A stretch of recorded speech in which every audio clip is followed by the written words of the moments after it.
പിതാവിൻ്റെയും പുത്രൻ്റെയും പരിശുദ്ധാത്മാവിൻ്റെയും നാമത്തിൽ ആമേൻ. പ്രിയപ്പെട്ടവരെ, ഇന്ന് ഡിസംബർ 24 കർത്താവിൻ്റെ പിറവി തിരുനാളിന് തലേ ദിവസം. ഇന്ന് തന്നെ നമ്മൾ ക്രിസ്മസിലാണ്. അതുകൊണ്ട് തന്നെ ക്രിസ്മസിൻ്റെ പ്രാർത്ഥനാശംസകൾ എല്ലാവർക്കും നേരുകയാണ്. നമുക്ക് പ്രാർത്ഥിക്കാം. അമ്മേ, പരിശുദ്ധ അമ്മേ, അമ്മേ പരിശുദ്ധ അമ്മേ, ദൈവമാതാവേ, ദൈവമാതാവേ, അന്ന് അങ്ങ് കൃപാസനത്തിൽ പ്രത്യക്ഷപ്പെട്ട് വരാൻ പോകുന്ന മഹാദുരന്തത്തിൽ നിന്ന് രക്ഷപ്പെടാനും എല്ലാവർക്കും വേണ്ടി പ്രാർത്ഥിക്കുവാനും ആവശ്യപ്പെട്ടിട്ട് 20 വർഷം തികയുന്ന ഈ വേളയിൽ കൃപാസനത്തിലൂടെ ഞങ്ങൾക്കും ഈ ദേശത്തിനും അങ്ങ് മധ്യസ്ഥം തേടി തന്ന എല്ലാ അനുഗ്രഹങ്ങൾക്കും കൃപകൾക്കും ഞങ്ങളിപ്പോൾ ഹൃദയം നിറഞ്ഞ നന്ദി പറയുന്നു. അമ്മേ പരിശുദ്ധ അമ്മേ, ജപമാല മാതാവേ, സകല കൃപാസനം പ്രാർത്ഥനകളോടും ചേർത്ത് ഞങ്ങളിപ്പോൾ പ്രാർത്ഥിക്കുന്ന ഈ കുടുംബത്തിന്റെ പ്രത്യേക നിയോഗം. എൻ്റെ പ്രിയപ്പെട്ടവരെ, നിയോഗം പറയുക. നിങ്ങളുടെ പ്രാർത്ഥന ആവശ്യങ്ങളെ പറയുക. ഇപ്പോഴേ കണ്ണുകളടച്ച് കൈകൾ കൂപ്പി ഭക്തിയോടെ വിശ്വാസത്തോടെ ശരണപ്പെടുക.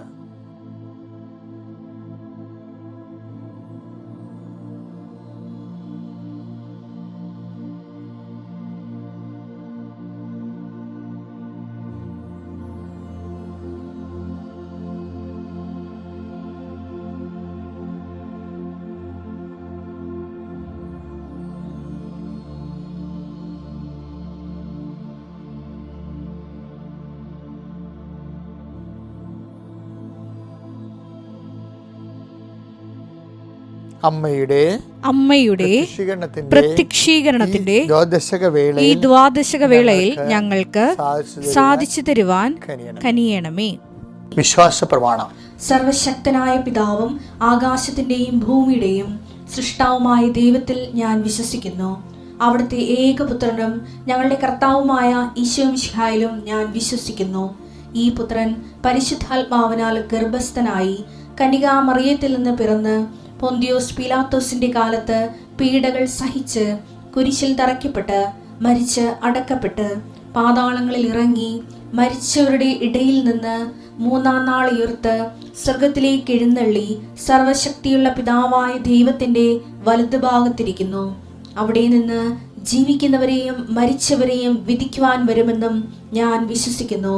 പരിശുദ്ധാത്മാവിലും ഞാൻ വിശ്വസിക്കുന്നു. വിശുദ്ധ കത്തോലിക്കാ സഭയിലും പുണ്യവാന്മാരുടെ ഐക്യത്തിലും പാപങ്ങളുടെ മോചനത്തിലും ശരീരത്തിന്റെ ഉയർപ്പിലും നിത്യമായ ജീവിതത്തിലും ഞാൻ വിശ്വസിക്കുന്നു. ആമേൻ. സ്വർഗ്ഗസ്ഥനായ ഞങ്ങളുടെ പിതാവേ, അങ്ങയുടെ നാമം പൂജിതമാകണമേ. അങ്ങയുടെ രാജ്യം വരണമേ. അങ്ങയുടെ തിരുമനസ് സ്വർഗത്തിലെ പോലെ ഭൂമിയിലും ആകണമേ. അന്നു വേണ്ടുന്ന ആഹാരം ഇന്ന് ഞങ്ങൾക്ക് തരണമേ. ഞങ്ങളോട് തെറ്റ് ചെയ്യുന്നവരോട് ഞങ്ങൾ ക്ഷമിക്കുന്നത് പോലെ ഞങ്ങളുടെ തെറ്റുകൾ ഞങ്ങളോടും ക്ഷമിക്കണമേ. ഞങ്ങളെ പ്രലോഭനത്തിൽ ഉൾപ്പെടുത്തരുതേ, തിന്മയിൽ ഞങ്ങൾ രക്ഷിക്കണമേ. ആമേൻ. നന്മ നിറഞ്ഞ മറിയമേ, സ്വസ്തി. കർത്താവ് അങ്ങയുടെ കൂടെ സ്ത്രീകളിൽ അങ്ങ് അനുഗ്രഹിക്കപ്പെട്ടവളാകുന്നു. അങ്ങയുടെ ഉദരത്തിൻ ഫലമായി ഈശോ അനുഗ്രഹിക്കപ്പെട്ടവനാകുന്നു. പരിശുദ്ധ മറിയമേ, തമ്പുരാന്റെ അമ്മേ, പാപികളായ ഞങ്ങൾക്ക് വേണ്ടി ഇപ്പോഴും ഞങ്ങളുടെ മരണസമയത്തും തമ്പുരാനോട് അപേക്ഷിക്കണമേ. ആമേൻ. പ്രിയപ്പെട്ടവരെ, നമ്മളിന്ന് പ്രാർത്ഥിക്കുകയാണ്. ക്രിസ്മസിൻ്റെ ദിനങ്ങളാണ്. കർത്താവ് നിന്റെ ഉന്നതമായ നാമത്തിന് സ്വസ്ഥം ചെയ്യുന്നു. നിന്റെ പിറവി തിരുനാളിന് വേണ്ടി ഒരുങ്ങുന്ന എല്ലാ കുടുംബങ്ങളെയും, ബന്ധുക്കളെ, സ്വന്തപ്പെട്ടവർ, സഹോദരനെല്ലാം ഞങ്ങളുടെ ഭവനങ്ങളിൽ പല ഭവനങ്ങളിലും വന്നിട്ടുണ്ട്. ചില സമയത്ത് ബന്ധുക്കളൊക്കെ ആയിട്ട് വന്ന് പിരിഞ്ഞു പോകുമ്പോൾ വലിയ ഭാരപ്പെട്ടു പോണത് കാണാം. ചുരുക്കം ചില കുടുംബങ്ങളിലാണ് സന്തോഷിച്ച് പിരിയണത്. അപ്പോൾ അത് എപ്പോഴും ജാഗ്രത വേണ്ടൊരു കാര്യമാണ്. കർത്താവ് ഞങ്ങളുടെ വീടിന് ചുറ്റും തിന്മയുടെ ശക്തി, അഭിപ്രായ വ്യത്യാസത്തിൻ്റെ അന്തരീക്ഷം കർത്താവിൻ്റെ തിരുസന്നിധിയിൽ സമർപ്പിക്കുന്നു. അങ്ങനെ ഉണ്ടാവാതിരിക്കാൻ ഈശോയുടെ നാമത്തിൽ ബന്ധിക്കുന്നു. നീ ഏത് ഭവനത്തിൽ പ്രവേശിക്കും ആ ഭവനം സമാധാനം ആശംസിക്കാൻ അലച്ച കർത്താവെ, നിൻ്റെ നാമത്തിൽ ക്രിസ്മസ് രാവിലെ അങ്ങയുടെ കുടുംബങ്ങളെ ആശീർവദിക്കുന്നു. കർത്താവെ, ആശീർവാദം, കർത്താവെ, സമാധാന ദൂതൻ ആ ഭവനത്തിലുണ്ടെങ്കിൽ നിൻ്റെ സമാധാനം അർഹതയുണ്ടെങ്കിൽ അർഹതയുണ്ടെങ്കിൽ അവർ അനുഭവിക്കുന്ന ഈശോ പറഞ്ഞിട്ടുണ്ട്. കർത്താവെ, അർഹതയില്ലെങ്കിലും ഇന്ന് സമാധാനം വേണം. കർത്താവിൻ്റെ ഒരു നല്ല ദിവസം അസ്വസ്ഥത ഉണ്ടാവരുത്. പല ഭവനെ അതുപോലെ തന്നെ പല വീടുകളിലും സമാധാനം ഉണ്ടാകണം. ഒത്തിരിയേറെ വിഷയങ്ങൾ സാത്താൻ ദേവാലയത്തിലും പോകത്തില്ല. ക്രിസ്മസ് പാപകരമായ കാര്യങ്ങൾക്കും കൂട്ടുകെട്ടുകൾക്കും വേണ്ടി മാത്രം ഉപയോഗിക്കുന്നവരുണ്ട് ഈശോയെ. അതിനുവേണ്ടി കരുതിക്കൂട്ടി പാപം ചെയ്യുന്നതിന് വേണ്ടി കൊപ്പ് കൂട്ടുന്നവരുണ്ട് ക്രിസ്മസ് കാലങ്ങളിൽ.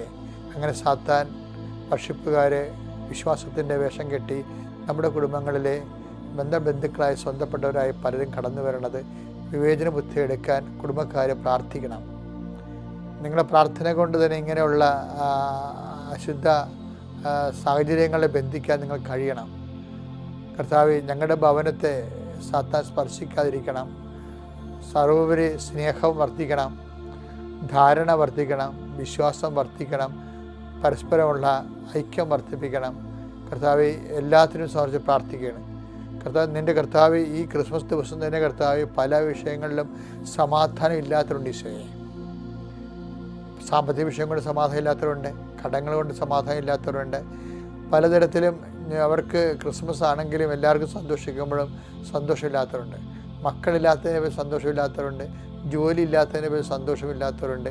ഭാര്യ ഭർത്താക്കന്മാർ തമ്മിൽ മാനസികമായിട്ട് അകന്നിരിക്കുന്നത് കൊണ്ടും അല്ലാതെ തന്നെ നാട്ടിലില്ലാത്തത് കൊണ്ടും സന്തോഷമില്ലാത്തവരുണ്ട്. മരണം നടന്നതിൻ്റെ പേരിൽ കുടുംബത്തിൽ ക്രിസ്മസ് ഇല്ലാത്തവരുണ്ട്. അങ്ങനെയുള്ള എല്ലാവരെയും സംബന്ധിച്ച് പ്രാർത്ഥിക്കണം ഈശോയെ. കർത്താവെ, അങ്ങാണ് ഞങ്ങളുടെ സമാധാനം, അങ്ങാണ് ഞങ്ങളുടെ സന്തോഷം, അങ്ങാണ് ഞങ്ങളുടെ ക്രിസ്മസ്. അങ്ങയുടെ സാന്നിധ്യം എവിടെയുണ്ട് അത് അംഗീകരിക്കുന്ന ജീവിതത്തിൽ വരുന്ന വ്യത്യസ്തങ്ങളായ സാഹചര്യങ്ങളെ അങ്ങയുടെ നാമത്തെ സ്വീകരിക്കുമ്പോൾ അങ്ങയെ സ്വീകരിക്കുന്ന പോലെ തന്നെ കർത്താവെ, അമ്മ ഈ ശിശുവിനെ സ്വീകരിച്ചത് ഈശോയുടെ നാമത്തിലാണ്. ഈശോയുടെ നാമത്തിൽ തന്നെയാണ്, ദേവപിതാവിൻ്റെ നാമത്തിലാണ് ശിശുവിനെ സ്വീകരിച്ചത്. അതുകൊണ്ട് തന്നെ ആട്ടിടയന്മാർ വന്നതും ആട്ടിടയന്മാർ സമ്മാനം പോലും തരാതെ പ്രാകൃത വേഷക്കാർ വന്ന് നോക്കിയെന്ന് പോയതും അമ്മയെ ഫീൽ ചെയ്തില്ല. ക്രിസ്മസിൻ്റെ ദിവസം അമ്മയുടെ ജീവിതത്തിൽ സംഭവിച്ചത് ഒരിക്കലും ഒരു സ്ത്രീകളുടെ ജീവിതത്തിൽ സംഭവിക്കാൻ പാടില്ലാത്തതാണ്. ബന്ധുക്കളില്ല, സ്വന്തപ്പെട്ടവരില്ല, വഴിയേറി പ്രസവിച്ച പോലെ കണ്ടുനിന്നവരും പ്രസവം അറിഞ്ഞു വന്നവരും പോലും പ്രാകൃതരാണ്, അവർക്ക് ബന്ധമില്ലാത്തവരാണ്. എങ്കിലും അവരെ കണ്ടുമ്പോൾ അമ്മ ഹൃദയത്തിൽ സംഗ്രഹിച്ചതാണ്. കാര്യം അമ്മ ആ അപരിചിതത്വമെല്ലാം അമ്മ എടുത്തത് പിതാവിൻ്റെ നാമത്തിലാണ്. അതുകൊണ്ട് തന്നെ അമ്മയുടെ ഹൃദയത്തിൽ തുള്ളിച്ചാടുന്നുണ്ടാവും അമ്മ. കാര്യം വിശ്വാസമെന്ന് പറയുന്നത് എല്ലാം ക്രിസ്തുവിൻ്റെ നാമത്തിലോ അല്ലെങ്കിൽ ദൈവത്തിൻ്റെ നാമത്തിലോ നമ്മൾ എടുക്കുന്നതാണ്. ക്രിസ്മസുമായിട്ട് നിൻ്റെ ജീവിതത്തിൽ എന്ത് തന്നെ വന്നാലും ദൈവപൈതലെ അത് ക്രിസ്തുവിൻ്റെ നാമത്തിൽ എടുക്കാനുള്ള പ്രത്യേക അഭിഷേകം ഈ ഭവനങ്ങൾ കർത്താവ് നൽകട്ടെ എന്ന് പ്രാർത്ഥിക്കുന്നു. പലതരത്തിലുള്ള വിഷമതകളിലൂടെ കടന്നു പോകുന്നവരും കഴിഞ്ഞ കൊല്ലം ഉണ്ടായിരുന്നവരും ക്രിസ്മസ് ഉണ്ടായിരുന്നവർ ഇന്ന് നിങ്ങളുടെ വീട്ടിൽ ഇല്ലാത്ത അവസ്ഥ ഉണ്ടാകാം. ചിലപ്പോൾ യാത്ര ചെയ്ത് പോയി കാണാം, ചിലപ്പോൾ എന്നേക്കുമായി യാത്ര പിരിഞ്ഞു പോകാം. ഏതായാലും അതിലൊന്നും സങ്കടപ്പെടേണ്ട കാര്യമില്ല. ദൈവം വിളിക്കുമ്പോൾ നമ്മളെല്ലാവരും പോകേണ്ടതാണ്. ആർക്കും അതിൻ്റെ തൊഴിലുമില്ല. ആവശ്യമില്ലാത്ത കാര്യം ഓർത്തിട്ട് നെടുവേർപ്പെടേണ്ട ഒരു കഥയുമില്ല. മറിച്ച് ദൈവം തന്നിരിക്കുന്ന സന്തോഷത്തെ അതിൻ്റെ മിതമായ രീതിയിൽ സ്വീകരിച്ചുകൊണ്ട് ആവശ്യമില്ലാത്ത നിരാശകൾ മനസ്സിൽ നിന്ന് കളയാൻ കർത്താവിൻ്റെ മക്കളെ അങ്ങ് സഹായിക്കണം പ്രാർത്ഥിക്കുന്നു. കർത്താവ് കുഞ്ഞുമക്കളുള്ള കുടുംബങ്ങളുണ്ട്, കുഞ്ഞുമക്കളില്ലാത്ത കുടുംബങ്ങളുണ്ട്, കുഞ്ഞുമക്കൾ രോഗികളായിട്ടുള്ള കുടുംബങ്ങളുണ്ട്. അവിടെ എല്ലാം കർത്താവിൻ്റെ അമ്മ പരിശുദ്ധമ്മ ദൈവമാതാവ് കടന്നു ചെല്ലുകയും കാനായിലെ കല്യാണത്തിൽ എന്നതുപോലെ വളരെ പ്രയാസപ്പെട്ട ഒരു കുടുംബ സാഹചര്യത്തിൽ അമ്മയുടെ സാന്നിധ്യം സന്തോഷമാക്കി മാറ്റിയ പോലെ അമ്മയെ പരിശുദ്ധമ്മ ദൈവമാതാവ് ഈ ക്രിസ്മസിന് അങ്ങയുടെ നാമത്തെ മധ്യസ്ഥ പ്രാർത്ഥിക്കുന്ന എല്ലാ കുടുംബങ്ങളിലേക്കും അമ്മ കയറി വരണമെന്ന് പ്രാർത്ഥിക്കുന്നു. എൻ്റെ കർത്താവിൻ്റെ ഉന്നതമായ നാമത്തിൽ സഭയുടെ അധികാരത്തിൽ കുരിശിൻ്റെ അടയാളത്തിൽ ദൈവശക്തിയാൽ നിങ്ങളുടെ വഴികൾ, നിങ്ങളുടെ യാത്രകൾ, നിങ്ങളുടെ സംരംഭങ്ങൾ, നിങ്ങളുടെ സംസാരങ്ങൾ, നിങ്ങളുടെ എല്ലാവിധത്തിലുള്ള ക്രയവിക്രയങ്ങളും നിങ്ങളുടെ കൊടുക്ക വാങ്ങലുകളും ഇടപെടലുകളും എല്ലാം കർത്താവിൻ്റെ നാമത്തെ അനുസരിക്കപ്പെടട്ടെ. നിങ്ങളുടെ യാത്ര ആസ്വദിക്കട്ടെ, നിങ്ങളുടെ വിനോദങ്ങളെ ആസ്വദിക്കട്ടെ, നിങ്ങളുടെ വാഹനങ്ങളെ ആസ്വദിക്കട്ടെ, നിങ്ങളുടെ തീരുമാനങ്ങളെ ആസ്വദിക്കട്ടെ, നിങ്ങളുടെ എല്ലാ ബന്ധുത്വങ്ങളെയും കർത്താവ് ആശീർവദിക്കട്ടെ. നിങ്ങളുടെ ഭക്ഷണങ്ങളെ കർത്താവ് ആശീർവദിക്കട്ടെ, അത് പാകപ്പെടുന്ന സമയത്ത് കർത്താവ് ആശീർവദിക്കട്ടെ. നിങ്ങളുടെ ദേവാലയത്തിലെ ശുശ്രൂഷ കർത്താവ് ആശീർവദിക്കട്ടെ. ദൈവത്തിൻ്റെ കരുണ നിങ്ങൾക്ക് ആവശ്യിക്കുകയും ഇന്നത്തെ ദിവസം ആഗ്രഹിക്കുന്ന എല്ലാ കൃപകളും ദൈവത്തിൻ്റെ സ്വന്തം ഭവനമെന്ന രീതിയിൽ ദൈവത്തിൻ്റെ സ്വന്തം മക്കളെന്ന നിലയിൽ നിങ്ങൾക്ക് അവകാശം ഓഹരിയുമാക്കട്ടെ. നിത്യം പിതാവും പുത്രനും പരിശുദ്ധാത്മാവായ സർവേശ്വരാ എന്നേക്കും ആമേൻ. നമ്മൾ ഇന്ന് വായിക്കുന്നത് വിശുദ്ധ ലൂക്കായുടെ സുവിശേഷം 2:19 പ്രാർത്ഥനയിൽ കർത്താവ് ഇപ്പം പറഞ്ഞില്ലേ, അതാണിപ്പോൾ ഞാനിപ്പോൾ നിങ്ങൾക്ക് സന്ദേശം തരാൻ ഉദ്ദേശിക്കുന്നത്. വിശുദ്ധ ലൂക്കായുടെ സുവിശേഷം 2:19 മറിയമാകട്ടെ ഇവയെല്ലാം ഹൃദയത്തിൽ സംഗ്രഹിച്ച് ഗാഢമായി ചിന്തിച്ചുകൊണ്ടിരുന്നു. ഗാഢമായി അമ്മ ചിന്തിച്ച ദിവസമാണ്. നമ്മളെല്ലാം ചിരിക്കണ ദിവസം അമ്മ ചിന്തിക്കുക. കാര്യം എന്താ വെച്ച് കഴിഞ്ഞാലേ, ഇനിയൊരു പ്രസവമില്ലെന്ന് അമ്മയ്ക്കറിയാം. ആദ്യത്തെ പ്രസവം തന്നെ പെരുവഴിയിലായി. ഇത് ശരിക്കും ദൈവത്തിന് വേണമെങ്കിൽ ഈ പ്രസവം വേണമെങ്കിൽ ഒരു കണ്ണും പകലും ഉള്ളപ്പൊക്കെ വെക്കാൻ പറ്റുമായിരുന്നു. പല 4 മണി വൈകുന്നേരം 4 മണിക്കൊക്കെ വെക്കുകയാണെങ്കിൽ ആ കുഞ്ഞിൻ്റെ നിലവിളിയൊക്കെ കേട്ടിട്ട് നാട്ടുകാരൊക്കെ വന്ന് വല്ല വെള്ളം കൊടുത്തേക്കണം. സിനിമയിലൊക്കെ കാണിക്കുന്നുണ്ട്, അമ്മയ്ക്ക് പിറവി രാത്രിയിൽ നാട്ടുകാർ വന്ന് വെള്ളം കൊടുക്കണത് കാണിക്കുന്നുണ്ട്. ഈ ഫ്രാങ്കോസിഫറയുടെ ജീസസ് നാസ്തത്തിൽ അങ്ങനെ സീനുണ്ട്. അപ്പോൾ എനിക്ക് ചിരി വരും ഇത് കാണുമ്പോൾ. കാര്യം പാതിരൊക്കെ പ്രസവിച്ച് ജനങ്ങളെല്ലാം ഉറങ്ങിക്കിടക്കുകയാണ്, വെള്ളം പോലും ഉറങ്ങിക്കിടക്കുന്ന സമയത്താണ്. അതെന്താ വെച്ചാൽ അപ്പായ ഇതാണ് ഇതിൻ്റെ കൺട്രോളെല്ലാം കയ്യിലെടുക്കുന്നത്. അപ്പ പറയണത് ഇവൻ ആരോരുമില്ലാതെ കുരിശ് കിടക്കേണ്ടവനാണ്. അതുകൊണ്ട് തന്നെ ആ പ്രസവത്തിൽ തന്നെ ഇവള് ആരോരുമില്ല, ബന്ധുക്കളെയും സ്വന്തപ്പെട്ടവരും ഇല്ലാതെ ആ കുരിശിനോട് നിൽക്കേണ്ട ആളാണ്. ഭയങ്കര ട്രെയിനിങ്ങാണ് കൊടുക്കണതേ. നിത്യതയ്ക്ക് വേണ്ടിയുള്ള ട്രെയിനിങ്ങിൻ്റെ അകത്താണ് ഇതൊക്കെ. അതിൻ്റെ തന്നെ ഈ പാക്കേജൊക്കെ വരണത്, പെരുവഴി പാക്കേജൊക്കെ വരണത് അങ്ങനെയാണ്. അപ്പോൾ നിങ്ങൾ അതിൻ്റെ തോർത്ത് വിഷമിക്കുകയൊന്നും ചെയ്യരുത്. ഇതെല്ലാം ക്രിസ്തുവിനെ പ്രതിയാക്കി. അമ്മ വിജയിച്ചെങ്ങനെയാണെന്ന് അറിയാമോ? അമ്മ ഗാഢമായി ചിന്തിച്ചു. എന്താണ്? അന്നമ്മയുടെ കൂടെ കുഴമ്പ്, തുണി, പോഷകാഹാരങ്ങൾ എല്ലാമായിട്ട് ജീവിച്ച ആളാണ്. പെട്ടെന്നാണ് ഇടിമിന്നൽ പോലെ, വെള്ളിടി പോലെ കിരണേസ് സീസറിൻ്റെ സെൻസസ് വരണത്. സെൻസസ് വന്നതോടുകൂടി എല്ലാം തകിടം പറഞ്ഞ് കെട്ടുമ്പാണ്ടും എടുത്ത് പോകേണ്ടി വരും. ഇപ്പോൾ ചില ക്രിസ്മസ് ദിവസമൊക്കെ ചിലപ്പോൾ പട്ടാളക്കാരൊക്കെ വിളിച്ചുകൊണ്ട് പോകത്തില്ലേ, യുദ്ധം നടക്കണ കാരണം പെട്ടെന്ന് വിളിക്കുമ്പോൾ ഭയങ്കര സങ്കടമായ ഭവനങ്ങളിൽ. എന്താ കാര്യം? യുദ്ധം നടക്കണ കാരണം പട്ടാളക്കാരെ വിളിക്കാതിരിക്കാൻ പറ്റത്തില്ല അവർക്ക്. പക്ഷേ അവരൊന്ന് ലീവിന് വന്ന് ഒരുങ്ങി നിൽക്കുന്ന സമയത്ത് പെട്ടെന്ന് കൈമോശം വന്നു പോകും. ഇങ്ങനെയുള്ള എല്ലാത്തിനും നമുക്ക് ട്രെയിനിങ് ഉണ്ടാകണമെന്നുള്ള ദൈവത്തിൻ്റെ നിലപാട്. അതായത് ദൈവം നമുക്ക് തരണം. അതുകൊണ്ടാണ് thy will done, thy kingdom come എന്നൊക്കെ പറഞ്ഞ് പ്രാർത്ഥിക്കുമ്പോൾ എന്താ ഉദ്ദേശിക്കുന്നത്? അങ്ങയുടെ നാമം പൂജിതമാകണം, അങ്ങയുടെ രാജ്യം വരണം, അങ്ങയുടെ തിരുമനസ് സ്വർഗത്തിലെ പോലെ ഭൂമിയിലും ആകണം. അപ്പം ദൈവ തിരുമനസ് എന്ന് പറയുന്നത് ഏത് സമയത്ത് കിട്ടിയാലും, അമ്മ സ്വർഗസ്ഥനായ പിതാവ് ശരിക്കും പറഞ്ഞാൽ അനുഭവ പ്രാർത്ഥനയാണ് ദിവസമാണ്. കാര്യം പെട്ടെന്നാണ് സെൻസസ് വരണത്, പോകാതിരിക്കാൻ പറ്റത്തില്ല. ആശുപത്രിൻ്റെ കൂടെ ആൾ പോകും. ആൾ പോയി കഴിയുമ്പോൾ എന്താ സംഭവിക്കണത്? ബന്ധുക്കളിൽ നിന്ന് അകറ്റുകയാണ്. നമ്മൾ വായിക്കുന്നില്ലേ, അല്ലയോ രാജ്ഞി, ശ്രദ്ധിച്ചാലും സൂക്ഷിച്ച് കേട്ടാലും ബന്ധുജനങ്ങളെ വിസ്മരിക്കുക. Take the word of God. 45-ാം സങ്കീർത്തനം 45-ാം സങ്കീർത്തനം 10-11 തിരുവചനങ്ങൾ. 45-ാം സങ്കീർത്തനം 10-11 തിരുവചനങ്ങൾ. മകളെ കേൾക്കുക, മകളെ കേൾക്കുക, ചെവി ചായ്ച്ച് ശ്രദ്ധിക്കുക, ചെവി ചായ്ച്ച് ശ്രദ്ധിക്കുക, നിന്റെ ജനത്തെയും പിതൃഭവനത്തെയും മറക്കുക. അപ്പോൾ രാജാവ് നിന്റെ സൗന്ദര്യത്തിൽ ആകൃഷ്ടനാകും. അവൻ നിന്റെ നാഥനാണ്, അവനെ വണങ്ങുക. എന്ത് സംഭവിച്ചു കഴിഞ്ഞാൽ മകളെ കേൾക്കുക, ചെവി ചായ്ച്ച് കേൾക്കുക. എന്താണ്?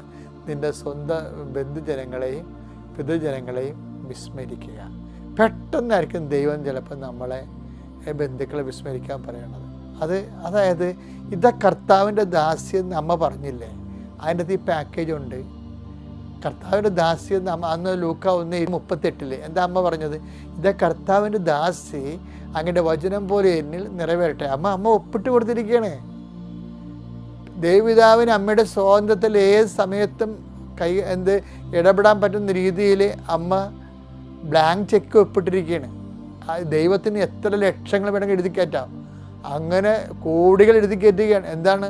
ഒരു സ്ത്രീ പ്രസവിക്കാൻ നിൽക്കുന്ന സമയത്ത് 72 മണിക്കൂർ ബാക്കിയുള്ളപ്പോൾ ഒരു മനുഷ്യന്മാരും ഈ സമയത്ത് വിളിച്ചുകൊണ്ട് വീട്ടിൻ്റെ പുറത്തിറക്കി കൊണ്ടുപോകത്തില്ല. അപ്പോൾ ഇതാ കർത്താവിൻ്റെ ദാസ്യം അമ്മ പറഞ്ഞപ്പോഴേ അമ്മ ഇതെല്ലാം അറിഞ്ഞുകൊണ്ട് തന്നെ പറഞ്ഞതാണ്. അതാണിപ്പോൾ ഗാഢമായിട്ട് ചിന്തിക്കണം എന്ന് പറയുന്നത്. എന്താണ്? അപ്പായോട് അന്ന് പറഞ്ഞതല്ലേ, ഇതാ കർത്താവ്, ഞാൻ ഒരു അടിമപ്പെണ്ണാണെന്ന്. ഇതാ കർത്താവിൻ്റെ ദാസി, ഞാനൊരു അടിമപ്പെണ്ണാണ്, എന്നെ കൊല്ലാം, തിരിനെ തിന്നാം, വെള്ളത്തിൽ കൊണ്ടു വെച്ചാൽ ഞാൻ അവിടെ ഇരിക്കും, വെയിലത്തിൽ കൊണ്ടു വെച്ചാൽ ഞാൻ അവിടെ ഇരിക്കും, എല്ലാം നിൻ്റെ ഇഷ്ടം. അങ്ങനെ കംപ്ലീറ്റ് സമർപ്പിതയായത് കൊണ്ടാണ് അമ്മയെ ഒരു ദാക്ഷിണ്യവും ഇല്ലാതെ ഇറക്കിക്കൊണ്ട് പോകുന്നത്. എന്നിട്ട് എന്ത് ചെയ്ത്? അപ്പായി സെറ്റ് ചെയ്ത് കൊടുത്ത ഒരു സ്ഥലം.